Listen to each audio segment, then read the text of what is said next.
Hi, my name is Joseph, and today I want to discuss The Walking Dead Season 2, which ran from October 16th, 2011 through March 8th, 2012. So Season 2, The Walking Dead, is a lot longer than Season 1. Season 1 was, I believe, 5 episodes, and Season 2 is 13 episodes, so it's double that length. Now, Season 2 is, I would say, a bit infamous because of the farm setting. So the majority of Season 2 takes place within Herschel's farm. There are some side settings as well, such as neighborhoods, school campuses, I suppose two school campuses technically, or maybe the second location was a just a civic center or civic location of some sort. But my point is that there are multiple locations. It's not just the farm, the farmstead, though that is, as Rick says, their base. That's both a good and a bad thing. A good thing because now the characters are able to become much more fleshed out. For example, Daryl, who was, I would argue, a typical, or rather a stereotypical redneck character in season 1, is now much more in line with the group. It's getting revealed that maybe it wasn't so much himself that was the stereotypical redneck, but rather himself emulating other people within his community, more specifically his brother Merrill. And yeah, so the positive is that we are able to get more characterization. We are able to get more stories. For example, if the beginning of the season began with, or rather, the majority of the story was about the group trying to find a safe place, a place to hide and recuperate after season 1, then obviously that would have taken up some storytelling aspects. The negatives, of course, is that since it is in one setting, it does get a little bit redundant. I don't want to use the word boring because the stories are always intriguing and usually it'll make the audience feel invested in the story. But the constant use of the farm does make it feel redundant. In addition to that, there's also, so I would argue that season 2 is split up into 3 main plot threads. The first one, or rather, I guess, the first one being, and there are going to be spoilers, just be aware about that. So the first one being the loss and search of Sophia, an intermediary period, and then lastly the rando section of the season. So about 6 episodes is devoted to looking for Sophia, the daughter of Carol, who unfortunately ends up being separated from the rest of the group. And the only reason why, in fact, the group ends up, Carl, Rick's son, ends up getting shot, and that's how the group ends up meeting Herschel's family and location, because Otis, an individual who lives on the farm, he's the one that shoots Carl, and Otis is the one that leads Rick and Shane to where Herschel's located at. And so that's how the two groups end up meeting one another. But then after that, a part of the story is devoted to rescuing Carl, making sure he's A-okay. But once that has been established, the majority of the story once again takes the focal point of searching for Sophia, the search and rescue of Sophia. The intermediate period that I'm mentioning is after they discover Sophia. So it's revealed that in fact Sophia has always been present on the farmstead, just where most people were not expecting, which was inside the barn. It gets revealed that Herschel, unfortunately, believes that the individuals who are turning into zombies or walkers, they could still be reverted back to their human selves, and thus he's collecting them, not just his own family members and neighbors and individuals that he knew, but any walker that he comes across, because again he's hoping that there will be a cure. So when Rick's group, the survivors end up opening the barn, they end up taking out all the walkers within that barn, and lo and behold, Sophia comes out as well. So after this, I call this the intermediate period because Herschel ends up being emotionally devastated, of course, because his worldview is being shattered. Because it is unfortunate his daughter Beth, she sees her mom, her walker form of her mother, get killed, quote unquote killed, because as it turns out she wasn't really put down. She just got knocked over, and she ends up trying to attack Beth. And of course, poor Beth reacts to that. So a lot occurred for this poor family, specifically Herschel's family. So Herschel ends up going to a nearby local bar. As it turns out, he gave up drinking, and unfortunately, he's taking it up again. So I call this the intermediate period because this is when Rick and Glenn, they go out. Finally, we're no longer searching for Sophia's character. We're now dealing with a new major plot thread the results of what had occurred from the barn. But then after this, the story does spend quite the remaining of the episodes on Rando's character. So who is Rando? He's from another group, more than likely a violent group of 30 individuals, allegedly, as according to Rando, as he tells Daryl. And two individuals, what were their names? Unfortunately, I can't recall the names, but the actor from Once Upon a Time and his friend, they have a conversation with Rick and Herschel, and it doesn't go very positively. And unfortunately, Rick has to defend himself, or rather defend the group from these two individuals. And Rando's group, the main or the rest of the scouting party, hears the shots and they come to investigate. And unfortunately, walkers come, of course. They try to tell Rando's on top of a roof, but his group comes to collect him. But for Rando, unfortunately, when he jumps down, he impels his leg and his group takes off. So that's how Rando comes into contact with Rick's group. So then the majority of the season is just what to do with Rando's character.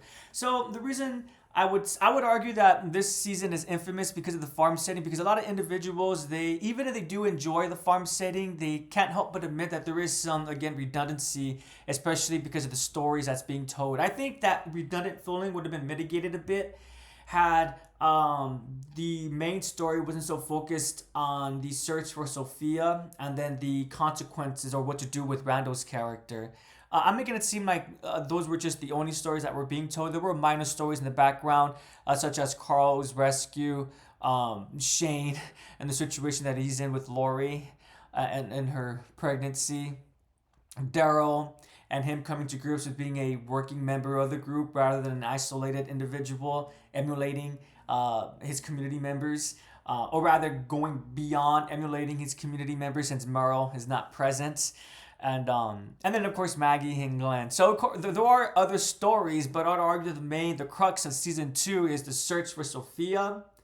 Herschel's not downfall, but Herschel's slight moments of a hiccup, essentially his hiccup, and then the Rando story arc. With that being said, I do think season 2 is really enjoyable. Even if it does become redundant, I would argue that most individuals are not watching The Walking Dead for the end goal or the main story, rather than watching it because of individual characters. Now, with that being said, I'm not going to lie, there were some characters who... So, before we even start talking about the characters, I just want to say, as much as I do enjoy The Walking Dead, this is one of those instances where when I want to discuss the characters, who can I blame? Who do I blame? Do I blame the actions of the characters, so because they're built organically, or do I blame the writers? So let me be more specific. I'm primarily thinking about Lori's character.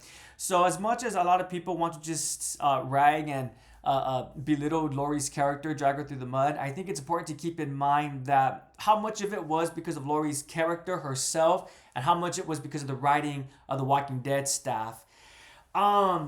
And if one ever watches season 2 of The Walking Dead, I think it becomes apparent what I mean by that. I have read the comics. I have to reread the first volume. It's been a while, but I don't recall Lori I don't recall Lori pitting Shane and Rick against one another in the same way that she does in the show. Now, I use the word pit on purpose because after watching season 2, there was a couple instances where they could have put the relationship to bed, they being Rick, Lori, and Shane. But the reason why the issue keeps popping up is because essentially Lori keeps going back and forth. She tells Shane, leave me and my family alone. You're not part of this anymore. But then she gets upset at Shane. Why are you ignoring my family? You're upsetting Carl.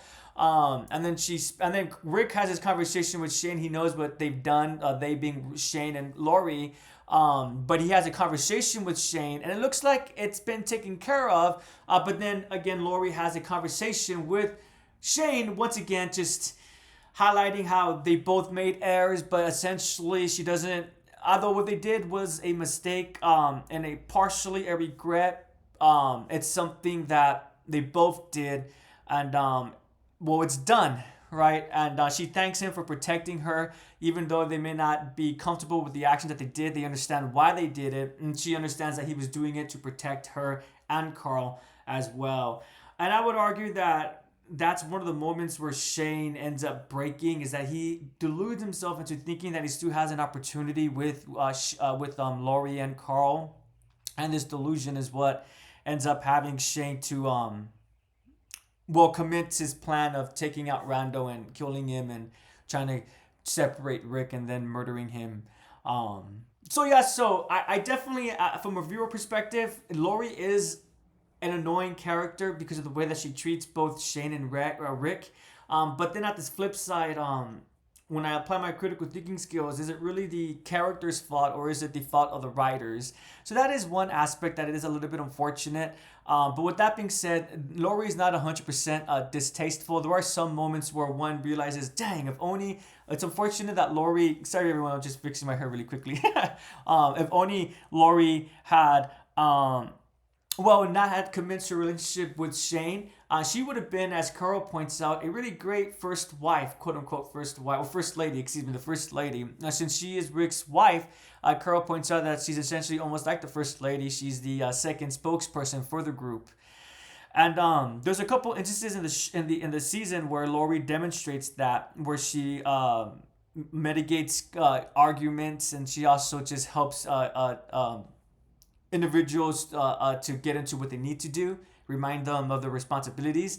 And it was really cool to see that. And as an individual who has watched the rest of the series, it's just a little bit saddening to know what's going to be her outcome. And knowing that this first lady status is not going to be lasting. So it was really cool to see it while it lasted, even if it was short lived. And then, of course, in addition to that, there's also Andrea's character. So she's really awesome in the comic books. But I think she has less of an issue like Laurie's character. That issue being, can we blame the writers or can we focus on the character itself, themselves? In this instance, Andrea's character, she's just so very irritating. She just seems to be very needing, as if she needs to prove something to herself, and thus she ends up affecting the rest of the group as well. I do my best to be as patient as I can be with Andrea's character, especially because, again, I did read the comics, and it's just so unfortunate how the show was not able to emulate comic Andrea, who is just an awesome character. But oh well, right? Were there a couple of instances where she was fine? Actually, to be honest with everyone, I much prefer Laurie's character over Andrea's character. But to be frank, no, I'm trying to think of instances where there were positive. I guess her relationship with Shane, I did like that.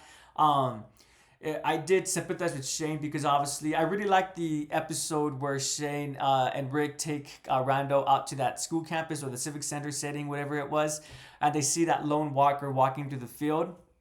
And at the end of the episode, as they're going back home, Shane sees that same walker, and one can't help but feel that Shane really empathizes or connects with that walker. That walker is alive, quote unquote alive, but it's dead and alone, right? It's alive, but it's dead. And not only that, but it's not with other groups of walkers. It's alone in the field, right? Very isolating to be essentially other twice the walkerness and then the aloneness aspect or the isolated aspect. And one can't help but feel that Shane feels the same way, right? He's part of a group, but he's not really part of it at the same time. He's really he was planning on moving away from the group. The only reason why he stayed was because of Laurie asking him to stay. But even though he is part of a group, he's not really alive at the same time because of the relationships that he's not able to partake in. So, yeah, so I do appreciate Andrea's character in that regard, I suppose, having a companion or acting as a friend towards Shane's character. But I'm going to go ahead and say that they probably are, or rather, let me start over. I appreciate their friendship, but if they were to go beyond just a friendship, so they do have they do have an instance of sexual attraction, or in other words, intercourse. Sorry, I was trying to think of a professional way of stating that, but I lost my train of thought. So excuse me. But it's never implied that they're going to start something romantically. It was just kind of like a one thing kind of deal. But if they ever did get into a relationship, I would probably say, well, not probably, I know for a fact it would have been a toxic relationship, because it seems like Shane unfortunately just has issues with communicating. Just in terms of communicating. But I guess one could also say the same thing with Andrea. She also has issues with the communicating as well. But anywho, this season also does a great job of setting the seeds for Darrow's character, of how he was in the first season and how he becomes such an integral role for the group as the series continues. That really does start with season I was gonna say season two, but I would say that some of those seeds were actually planted in season one because Daryl, I combined Glenn and Daryl. Daryl starts expressing respect towards Glenn's character when Rick and Glenn go back to the city for both Morrow and that bag of weapons. But it's just there. There's not really much respect. But in this season, one really starts to see how Daryl wants to participate with the group, help the group, and it's also really cool to see how Rick, towards the end, after his fallout with Shane, when he gets into a physical altercation with him, how Rick starts delegating more responsibilities towards Daryl. And I love how at the end of the season, everyone is kind of going against Rick except for Herschel and Daryl. And I just love how Daryl tells Carol that Rick's an honorable individual. He's never done anything wrong Rick's never done anything wrong to Daryl, to anyone else. And Herschel, he states at the end to Maggie that they should listen to Rick and what he has to say. And that's an aspect that I really do enjoy about season 2 as well. Not just the building of Daryl's foundation as a member of the group, but also the foundation of Rick being the leader of the group. When the group first gets to Herschel's farm, one could really tell that there's two leaders. There's Rick and then Herschel. And throughout the whole season, especially in the bar setting, when they encounter those two other individuals from the violent group, from Randall's group, I couldn't help but feel like it was two leaders speaking with an outside group. But at least I noticed that Herschel was allowing Rick to take control of that conversation. So you kind of see a little bit of how Rick is able to protect other groups as well, not just his own group. And of course, once the farm falls and Herschel essentially loses his place of residence, he also loses his role of leader, quote unquote. Not symbolically, right? Because obviously he could just remain as a leader type after the farm fell, but literally because his home setting is gone now. That's where he got his status as leader of this group, because it was his farm. But Herschel doesn't try to, in the same way that Shane kind of wrestle that leadership role away from Rick. He almost right away accepts that the best course of action is to have one such a role figure, and he has no qualms of letting that be Rick. And I think that's very telling. I'm not gonna lie, I probably do sound like I'm shilling for Rick's character a little bit. I'm not gonna lie, he is my favorite character in the show, and I really do appreciate Rick, both this show and comic counterpart. But yeah, and then also of course with Daryl as well. So I think that's not an accident, that's being done on purpose, that Herschel and Daryl, two individuals who would be the ones who would want to not be working with Rick, they're the ones who remind the rest of the group, hey, Rick's doing the best that he can, maybe we should listen to him. Even after Rick does his little speech about how it's no longer a democracy, their group, rather, it's going to be a dictatorship, or rather, as the fan base calls it, a Ricktatorship. But I could see why Rick is stating that statement and why he said that, right? There was a lot of cool moments within this season, even if it was long, if it did feel redundant. One of the coolest parts of the season was when Sophia comes out. I love how the rest of the group, they're just shooting, and Rick is doing his best to be that mediator between his group and Herschel's group, and he's just holding on to the leash of a walker that he was helping Herschel put into a barn. And he's the only one not shooting. Everyone else is just shooting the walkers. And then when it's revealed that Sophia is inside the barn too, I just really appreciate how it's Rick who everyone else is shocked and dismayed, and it's Rick who recollects himself and just walks forward, takes out his revolver, and does what needs to be done.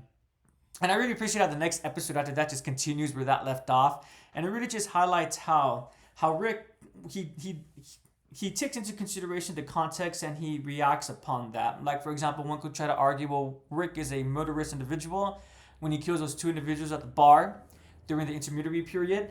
I would argue, well, as Rick points out, they drew on them. Had Rick not shot the both of them, just one of them, the other individual would have attacked Rick. So that was really cool. A small aspect I do want to discuss. So really quick, because I know a lot of people like to say how Rick becomes more like Shane, but I think context is really important. And I think that's why we spent so much time with Rando and Sophia, to really highlight how while Shane wanted to move on, Rick wanted to remain because he cared about Carol, he cared about Sophia, but not only that, he also cared about his own family as well, his wife and his son. And then when they showed Rando, they again wanted to emphasize how Rick, although he's willing to kill when need be, he still keeps in mind life and values life, and he's doing his best to adapt to this new world while keeping elements of the old world present. and I think that does a great job of highlighting that aspect. And yeah, so season 2, although it is a bit redundant, it never feels slow per se. One, because it doesn't feel slow because one is invested in the characters. One might get a little bit impatient with the Sophia storyline, but again, it never feels slow because while the storyline is occurring, other characters are doing actions and actions that allows the viewer to make conclusions about these characters. So yeah, if one has seen Walking Dead season 2, let me know what your thoughts on it are. Please let me know in the comments below or via personal message. I do thank you for watching along. I really appreciate it. Do I recommend The Walking Dead season 2? Yes, I really do. It really helps to set up the group that we know today, especially Rick's character, his transformation from being that naive sheriff type and turning. Oh, excuse me, everyone. Hopefully it won't. I'm getting a phone call, but it's just. Let me. Oh gosh. It's just spam. Excuse me. Hopefully that won't play in the video. First external interruption, or rather, first external interruption from the laptop. So excuse me about that. What was I saying? Oh no. The transformation of Rick from his naive sheriff self into becoming the leader, the leadership role that he needs to turn into in order to protect the group and his loved ones. We see that change through his pants. He stops wearing his sheriff's pants, and of course his sheriff's hat, which he ends up passing on to his son, Carl. Yeah, so thank you so much for watching. I thank you for your patience as well, especially at the end of the video and with me fumbling with my hair. Have a great day and take care.